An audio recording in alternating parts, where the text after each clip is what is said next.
And welcome to a very special edition of the Stakelbeck on Terror show from Boston, Mass. You know, we're here on the heels of the horrific Boston bombings. Right across the river from where I'm standing on April 15th, 2013, we had a horrific Islamic terror attack at the finish line of the Boston Marathon. 3 people killed, including an 8-year-old boy. 264 more injured by 2 young Islamic radicals, brothers, the Tsarnaev brothers, one 25 years old, the other one 19 years old, carried out a campaign of jihad here in Boston. Not only did it kill 3 people at the Boston Marathon, but later in the week, they killed another person not far from where I'm standing here. I'm in Cambridge, Mass, on the campus of MIT University, one of the most prestigious universities in the country.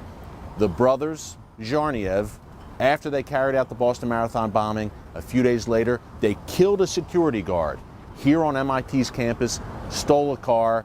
Look, as you know from watching the footage, the Tsarnaev brothers were able to essentially shut this city down. A major American city.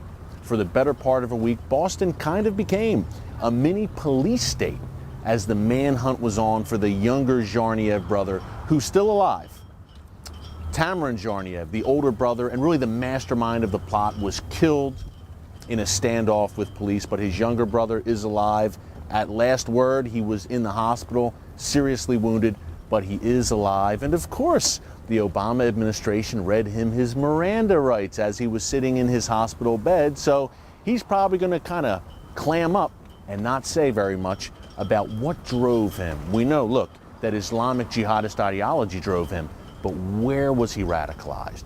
Where were he and his brother radicalized? That's a question that's been asked time and time again since the Boston Marathon bombing. Well, that's why we are here today in Boston. We came up to get a closer look at the radical Islamic atmosphere and culture here in the Boston area, because it exists. It exists in a big way. This has been a hotbed of Islamism for some 2 decades. We're trying to get to the bottom of the radicalization process. Now, number one, we know that the brothers were of Chechen descent. Chechnya obviously is an Al-Qaeda hotbed. We know that as they were growing up, as they were young kids, they spent some time in Dagestan. Now, that's in southern Russia, right next to Chechnya, also a jihadist Al-Qaeda hotbed. Number 2, we know that their mother, the brothers' mother, turns out she's a radical Islamist who is very supportive of her son's turn towards jihad. But the third thing that I think really the mainstream media, surprise, surprise, has not spent any time really digging into and investigating is where the brothers went to mosque.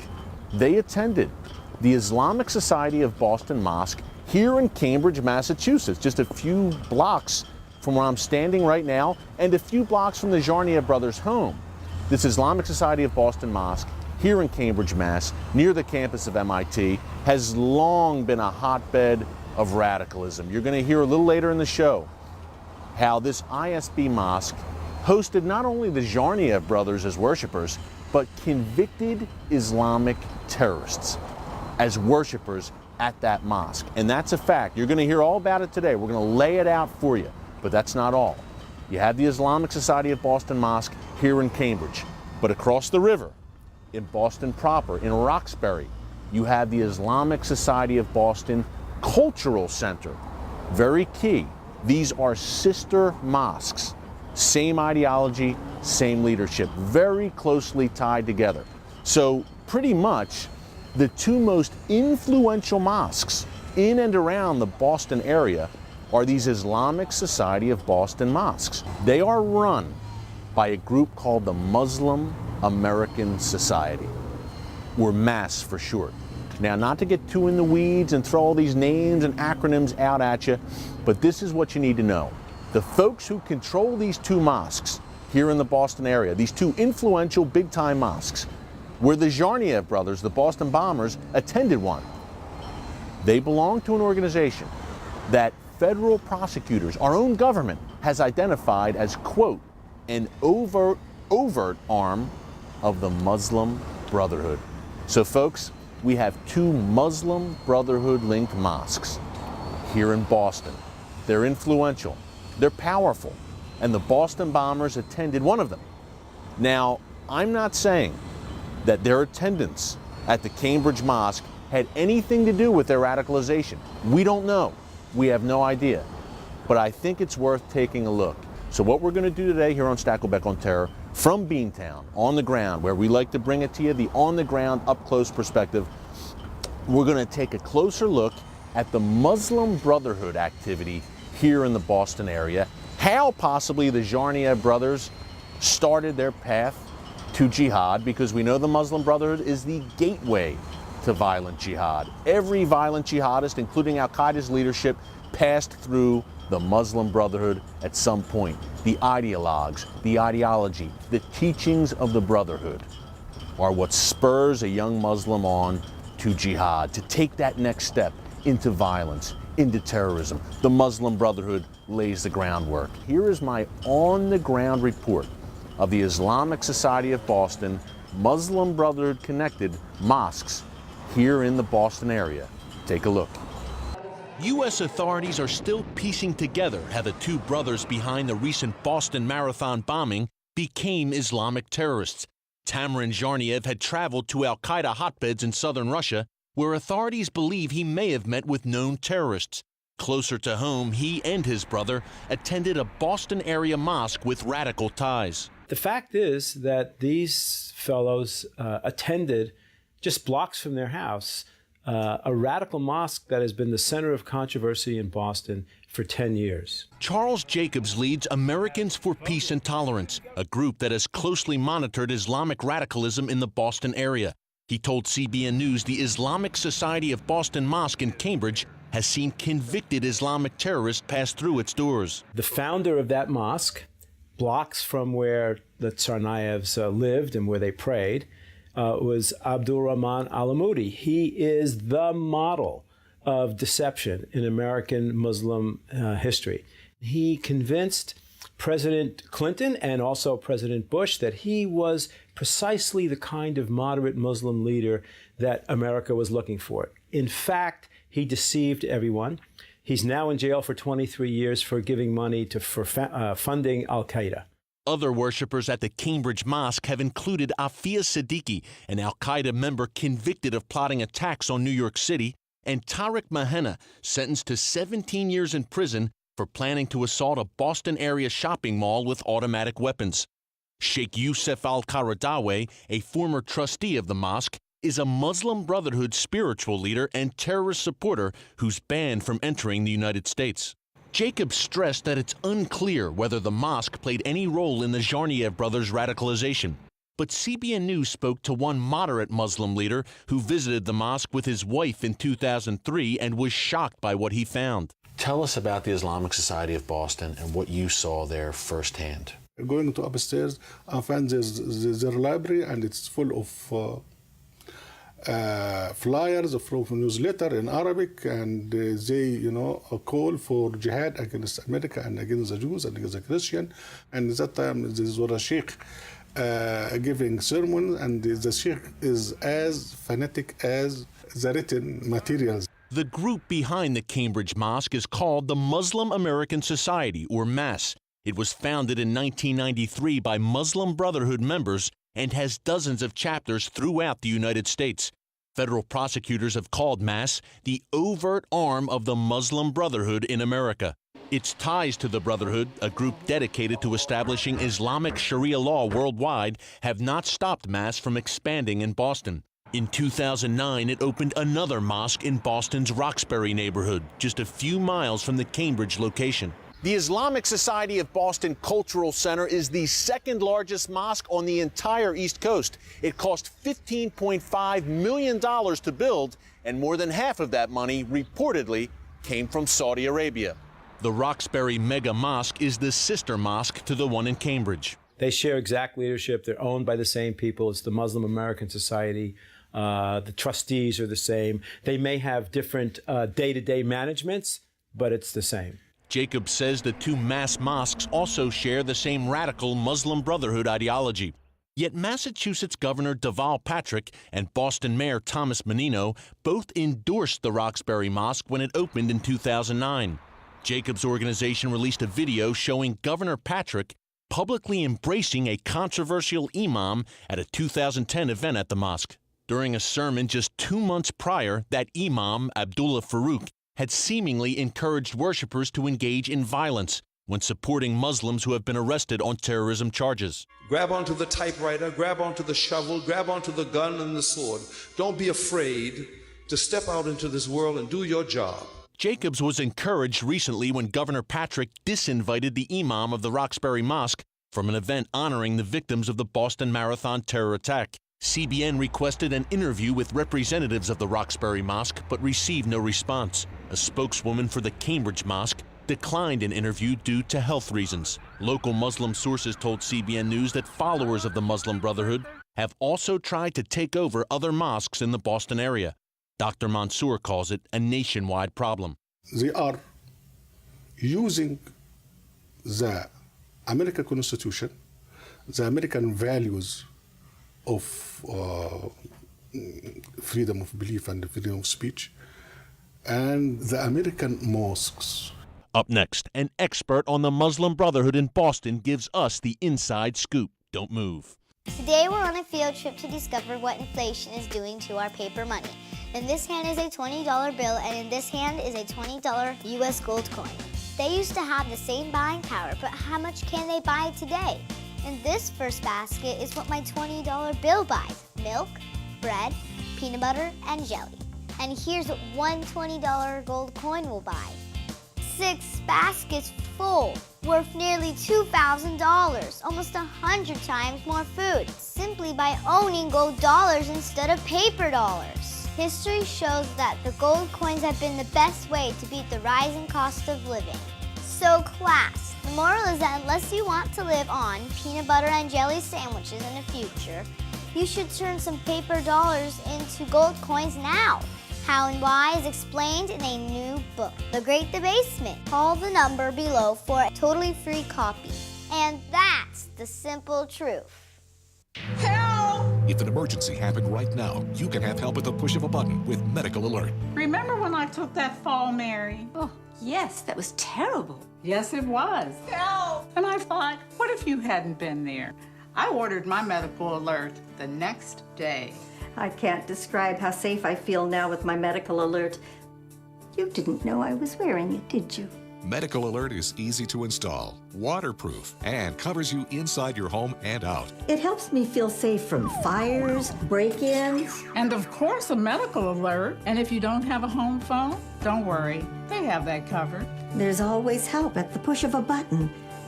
Don't wait till you need it. Get Medical Alert for less than $1 a day. There are no long-term contracts. Order now and get your second button free. Call for your free brochure. For your free Medical Alert system with second button free, call 800-575-8507.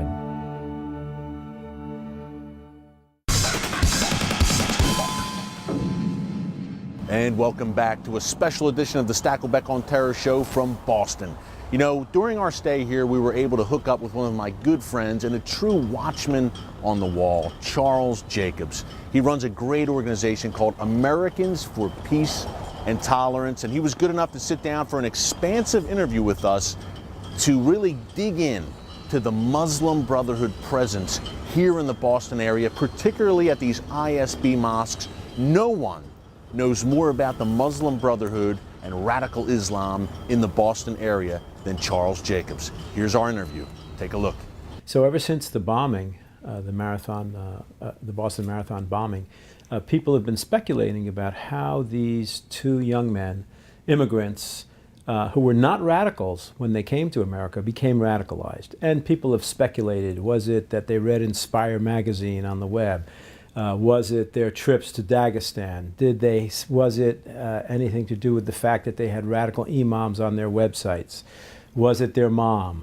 But the fact is that these fellows attended, just blocks from their house, a radical mosque that has been the center of controversy in Boston for 10 years. This mosque is run by a group called the Islamic Society of Boston, who alternatively calls itself the Muslim American Society. The Muslim American Society, according to federal prosecutors, is the overt arm of the Muslim Brotherhood in America. The founder of that mosque, blocks from where the Tsarnaevs lived and where they prayed, was Abdul Rahman Alamudi. He is the model of deception in American Muslim history. He founded that mosque, and he convinced President Clinton and also President Bush that he was precisely the kind of moderate Muslim leader that America was looking for. In fact, he deceived everyone. He's now in jail for 23 years for giving money for funding Al-Qaeda. He was a supporter of Hamas and Hezbollah. On the board of the mosque when it was founded 10 years ago was Yusuf Qaradawi. Your audience members are 3 clicks away on their laptops from seeing Qaradawi incite throngs of people in Cairo to kill every Jew on the planet. They're 3 clicks away from seeing Qaradawi debate on his blog not whether or not to kill homosexuals if you're a Muslim, but how to kill homosexuals. That's the point. Is it that you throw them off buildings or you burn them? That mosque that these fellows attended once had on its website how to beat your wife. It was a screen posting of all of the instructions on what to do with wives who didn't obey you exactly. So people really ought to look at the Islamic Society of Boston.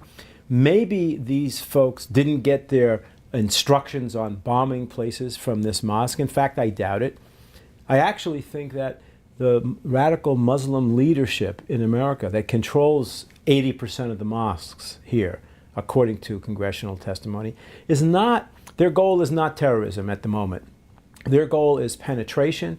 Their goal is to radicalize the historically moderate Muslim community in America, particularly the youth.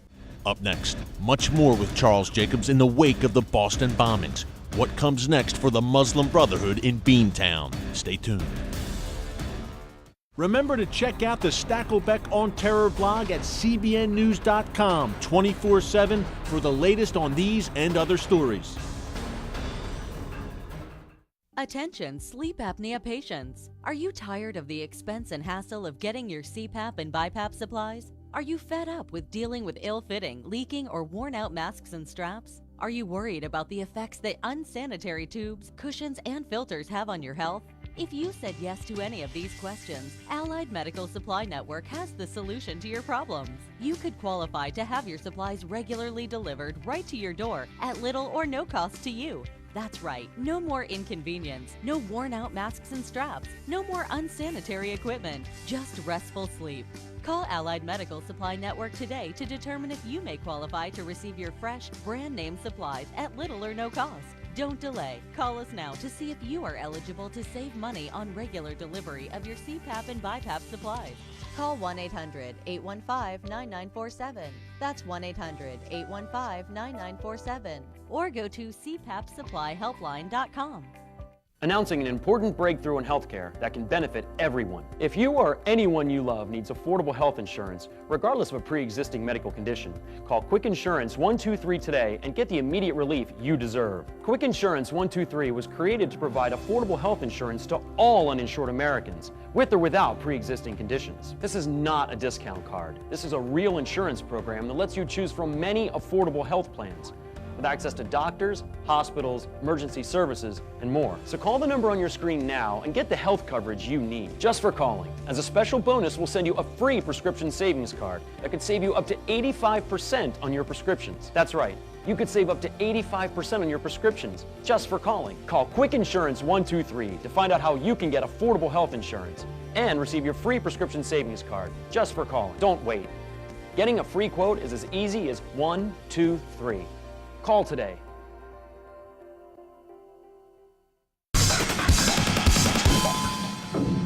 You know, Charles, what's really amazing to me and discouraging to me, quite frankly, is that you and your group for 11 years have been sounding the alarm about this group, about these mosques, yet the local government in the city of Boston, the state government, the governor have embraced this group, embraced these mosques. That has to be so frustrating to you.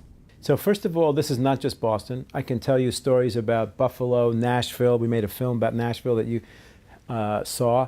It's going on around the country, and it has to do with political correctness. Political correctness is our suicide belt, right?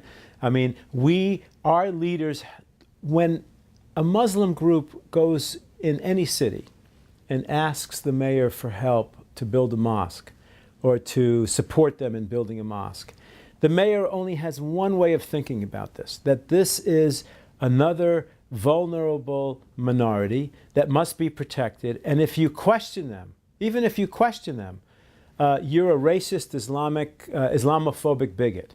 You can't possibly raise the question that these people are not who they say. Indeed, if Mayor Menino in Boston had spent 3 minutes on Google, and just with the Board of Trustees that were proposing to him to take over a major center and build a Saudi Wahhabi mosque. I mean, the Saudis don't build Quaker meeting houses. They build Wahhabi mosques. If he had just done a little Googling, he would have found out, no, we'll find somebody else. But he didn't do it.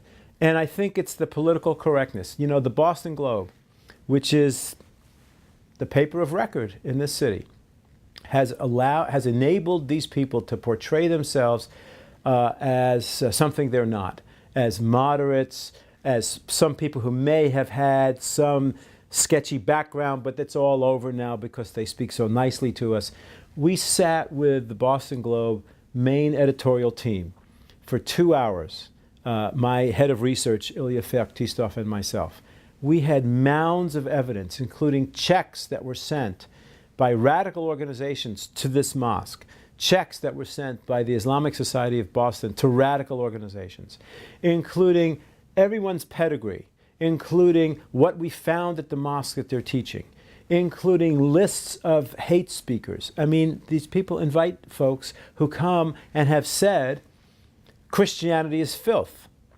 The Jews want to destroy us. You can't live by American laws. And we showed the Spotlight team, the very proud Spotlight team of the Boston Globe, 6 or 8 editors in a room, 2 hours. They didn't touch it. So this is a catastrophe for us. This is a failure of leadership at every level. So Charles, what happens now? You know, there's more of a spotlight, obviously, on domestic Islamists in the wake of the Boston bombing. So is more of a spotlight on these mosques now? Will we see more movement? Will we see them called out for their jihadist ideology, both of these mosques in the Boston area? Well, we'll see. I mean, that's the choice point that American society has to make. We have to learn how to, look, here's what's true. The vast majority of American Muslims are peaceful people. The vast majority of Muslims in Boston hated what happened at that marathon. They really did. I know many of them. But their leadership is radical. And we've got to find a way to speak about that without boxing ourselves in a corner. You know, we should care about the souls of these young Muslim kids. I remember Christian abolitionists hated slavery, but they cared about the souls of the slave masters. We got to care about young Tariq Mahana before he was radicalized. You know, the next Tariq Mahana, the next Afia Siddiqui. They were nice kids. They're being poisoned. We have to stand up for them too. So it all has to do with political correctness and fear. And of course, we're waiting for the Muslim community to speak up louder. They are terrified of speaking up. You know, people ask me all the time, why don't the moderates say things? Well, the moderates have people back in the old countries. When Ahmed Mansour spoke out here, his people were tortured in jail in Cairo. I mean, all of these people have folks back in the old countries. And it takes bravery to stand up against your own and to say it. So, I mean, it's up in the air. It's whether America is going to be, I think the FBI is going to be looking more closely at these folks. But here's the problem. The FBI is about crime. And so the FBI is about terror. Terror is not what they want to do. I think, you know, the people who run these mosques didn't want that bomb to go off. It's going to hurt them. But when you keep telling young Muslims, we are going to do a jihad, but not yet. You know, young people don't listen to not yet about anything. Coming up, some final thoughts on the Islamist Muslim Brotherhood threat in Boston. Stay tuned. When you're driving along and your cell phone rings, do your eyes instantly go off the road? Then you need to get a grip. Hi, David Jones here with the new GripGo, the most versatile hands-free mount that will instantly grip any phone for safe driving. Just attach the suction cup to your windshield or dash, and GripGo grabs your phone ultra fast. Then it peels right off. And don't worry, there's no sticky residue left behind. The 360-degree pivoting mount allows you to always get the perfect viewing angle. It's even strong enough to grab and hold this expensive smartphone out the window, yet it comes right off with ease. That's the advantage of GripGo. You can get the amazing GripGo with dashboard mount for only $14.95. We'll send you a second kit free. Just pay separate processing and handling. Get 2 complete GripGo systems for just $14.95. To order GripGo for $14.95 plus processing and handling, call 1-800-709-5259 or order online at getgripgo.com. Jim is 38, mortgage, married, 3 great kids. He wants to protect his family with a $500,000 term life insurance policy. What do you think it'll cost him? $100 a month? 60? 40? Actually, none of the above. Jim can get a $500,000 policy from a highly rated insurer for under $19 a month. His secret? SelectQuote. SelectQuote is impartial. They'll comparison shop the pick of insurance companies like these to give you a choice of your best prices. SelectQuote has great savings on term life for women, too. Jim's wife, Deidre, can get a $500,000 policy for under $16 a month. SelectQuote has helped make term life insurance affordable for hundreds of thousands of people since 1985. How about you? Just call this number or go to SelectQuote.com. SelectQuote. We shop, you save. And welcome back. We're wrapping up here from Boston. It's been a great stay here, but I have to say, folks, I'm here with a heavy heart as well. The Boston Massacre, the modern-day Boston Massacre, the Boston Marathon bombing on April 15, 2013, it should have never happened. 3 people killed, 264 more injured. Should have never happened, folks, and here's why. As recently as 2011, our own FBI had the older Zharniev brother, they had him in for questioning. The Russian government had tipped off our government that, hey, this guy's a radical Islamist. FBI interviewed him. Apparently, they didn't find much radical about him. Fast forward to 2013, he goes on to carry out one of the most horrific terrorist attacks in American history, along with his brother.